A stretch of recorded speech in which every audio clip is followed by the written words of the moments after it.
अपने साथियों के साथ। हमें बहुत सारी समस्याएं, हम एक महिला हैं, हमारे बच्चे हैं और महंगाई दिन प्रतिदिन बढ़ती जा रही है। आज 7 साल हो गया, महंगाई के हिसाब से मेरा कोई मानदेय नहीं बढ़ा हुआ है और जिससे हमें इतनी प्रॉब्लम हो रही है। मेरे बच्चों की पढ़ाई नहीं चल पा रही है, हमारा इलाज नहीं चल रहा, हम बीमार हो जाते हैं, हमें छुट्टी भी नहीं मिल पाती है।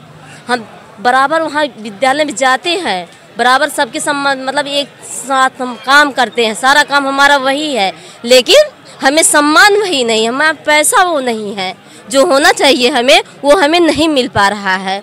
इसलिए बाबा जी से करबद्ध हम लोग निवेदन करते हैं कि हमारी बातों को सुने और हमारी समस्या को हल करें। और हम लोग तब तक यहाँ से नहीं हटेंगे जब तक हमारी समस्या को बाबा जी सुन नहीं लेते हैं।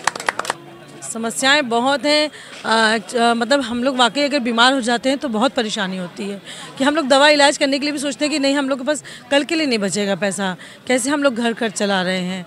और हमारे कुछ मैं भी हूँ, थोड़ा सा मेरा विजुअली प्रॉब्लम है, हम कितनी दिक्कत से हम पढ़ा रहे हैं लिखा रहे हैं। मेरी भी आँख का चेकअप चलता है, बहुत इलाज पैसा खर्च होता है। उसी तरह मेरे कितने भाई ऐसे दिव्यांग हैं, उनकी भी कितनी परेशानी है, वो दूसरा काम नहीं कर सकते। मैं चाहती हूँ कि मैं भी पार्ट टाइम चलो कोचिंग पढ़ा दूँ, ट्यूशन पढ़ा दूँ, कुछ तो इनकम हो, लेकिन वो मैं नहीं कर पा रही हूँ। बहुत प्रॉब्लम्स हैं। और हम नहीं, मेरे जो साथी पुरुष हैं उनके लिए बहुत बड़ी समस्या है। हम तो महिलाएं हैं, चलो हमारे घर में पुरुष कमा ले रहा है थोड़ा बहुत, हम भी कमा ले रहे हैं, लेकिन जो पुरुष हैं उनका घर वो सिर्फ वो अकेला चलाने वाला है। तो मांग तो यही है कि हम लोगों को नियमित किया जाए और हम लोगों की CL 14 ही हम लोगों को मिले, और जो उनको और भी सुविधाएं, मेडिकल की सुविधाएं, वो भी हमें दी जाएं। हमें मेडिकल सुविधाएं मिलनी चाहिए। बाकी हमारी और बहन और भाइयों ने भी और मांगे बताई हैं, तो मैं भी यही हूँ कि मेरी भी मांगे, हम लोगों की सभी की मांगे पूरी की जाए। हम लोगों को नियमित वेतनमान चाहिए। 20 वर्ष हम लोग काम कर रहे हैं और हम लोगों को 10,000 दिया जा रहा है, बच्चों का पेट नहीं भर रहा है। प्रदर्शन कई बार हुआ लेकिन सरकार सुन नहीं रही है किसी की, सरकार भूखों मार रही हम लोगों को बस। मैं रामवीर माथुर, डिस्ट्रिक्ट पीलीभीत, ब्लॉक बिलसंडा से रामवीर माथुर ब्लॉक अध्यक्ष शिक्षा मित्र हूँ मैं।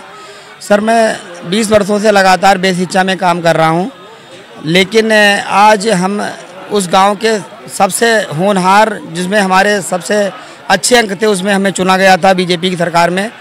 और उसके बाद समाजवादी पार्टी सरकार ने हम लोगों को नियमित किया। फिर बीजेपी की सरकार आई, उन्होंने सुप्रीम कोर्ट के माध्यम से हमें कुछ कमियां निकालकर हमको बाहर कर दिया। और हम लोगों को आज 2017 से लगातार 10,000 रुपये मानदेय पे रख रही है, जिसमें हम लोगों को बीवी बच्चों और बच्चों की पढ़ाई, और आज हमारे बच्चे भी बड़े हो गए, इनकी शादी और पढ़ाई के लिए हम लोग परेशान हैं। हम लोगों का परिवार पालन पोषण होना बड़ा मुश्किल हो रहा है। हम सरकार से बार बार धरना प्रदर्शन के माध्यम से मांग कर रहे हैं और सरकार हमारा एक भी पैसा आज तक नहीं बढ़ा रही है। आज हम फिर यहाँ पर निदेशालय पर आए हैं, सरकार से उम्मीद करते हुए कि हम लोगों को समान कार्य समान वेतन दे, जिससे कि हम लोग भी आज 20 वर्षों से अनुभव रखते हुए सारे कार्य वो कार्य करा रही है जो आम टीचर लोग करते हैं, चाहे वो इसका BLO का कार्य हो, चुनाव का कार्य हो, चाहे वो शिक्षण कार्य हो। 1 से कक्षा 5 तक सारा शिक्षण कराते हैं हम लोग हैं, लेकिन हम लोगों को 10,000 रुपये, उसके अलावा एक भी कोई, वो 11 माह का मानदेय देती है और 1 महीने का मानदेय जून का भी देती नहीं हम लोगों को। हम लोगों के सामने परिवार का पूरा बहुत सारी समस्याएं हैं। हम आपके मीडिया के माध्यम से सरकार को कहना चाह रहे हैं कि हमारी महंगाई को देखते हुए आज हमारी जो समस्याएं हैं उनको सुने सरकार। धन्यवाद। जो हमारी भारत सरकार है, आज शिक्षा मित्र, पूरे प्रदेश का शिक्षा मित्र इतना कुंठित